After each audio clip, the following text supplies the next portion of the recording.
খ্যাতনামী অভিনেতা সতীশের স্ত্রী থাকতেন আড়ালেই। কত কোটি টাকার সম্পত্তি রেখে গেলেন অভিনেতা, বিস্তারিত থাকছে প্রতিবেদনে। বন্ধুরা, চ্যানেলে নতুন হলে চ্যানেলটি সাবস্ক্রাইব করে রাখতে পারেন ও ভিডিওটি শেয়ার করতে পারেন। প্রয়াত হয়েছেন অভিনেতা সতীশ সাহ। শেষবার তাকে দেখা গিয়েছিল জোয়া আক্তারের সিরিজ দ্য আরজিজের প্রিমিয়ারে, সেও প্রায় বছর দুয়েক আগেকার কথা। তারপর থেকেই শরীরের অবনতি হতে থাকে তাঁর, অস্ত্রোপচারও হয়। তবে শেষ রক্ষা হলো না। প্রায় 4 দশকের কেরিয়ার, নিজে খ্যাতি পেলেও প্রচারের আলো থেকে দূরে রাখতেন স্ত্রীকে। কত কোটির সম্পত্তি অভিনেতার, এত ছবিতে অভিনয় করেছেন, এত প্রিমিয়ারে গিয়েছেন, তবু কখনো তাকে স্ত্রীর সঙ্গে দেখা যায়নি। অভিনেতা নিজে অতীতে বিভিন্ন সাক্ষাৎকারে জানান, তিনি খুব একটা গোছানো মানুষ নন।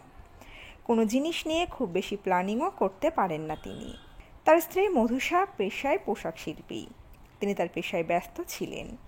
এখনকার মতো দেখনদারি নয়, বরং নিজেদের ব্যক্তিগত জীবন আড়াল রাখতেই পছন্দ করতেন তিনিও তার স্ত্রী। এতগুলো বছর ধরে প্রায় 200টির বেশি ছবিতে অভিনয় করেছেন তিনি। মোটের উপর জানা গিয়েছে, স্ত্রীর জন্য 50 কোটি সম্পত্তি রেখে গিয়েছেন অভিনেতা।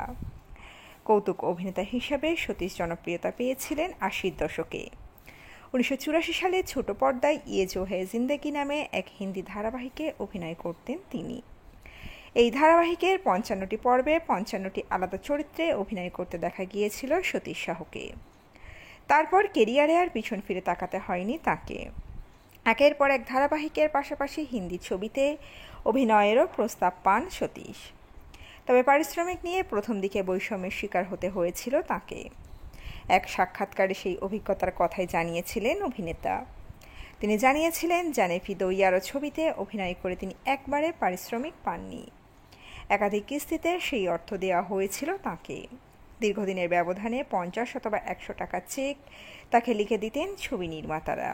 অল্প অল্প করেই নাকি পারিশ্রমিক দেওয়া হয়েছিল তাকে। যদি 90-এর দশক থেকে ভাগ্যের চাকা ঘোরে তার, পারিশ্রমিকও পেরে সাম্য। তো বন্ধুরা, এই আপডেটে ছিল এতটুকুই। দ্রুত ফিরে আসছি এরকমই নতুন কোনো আপডেট নিয়ে।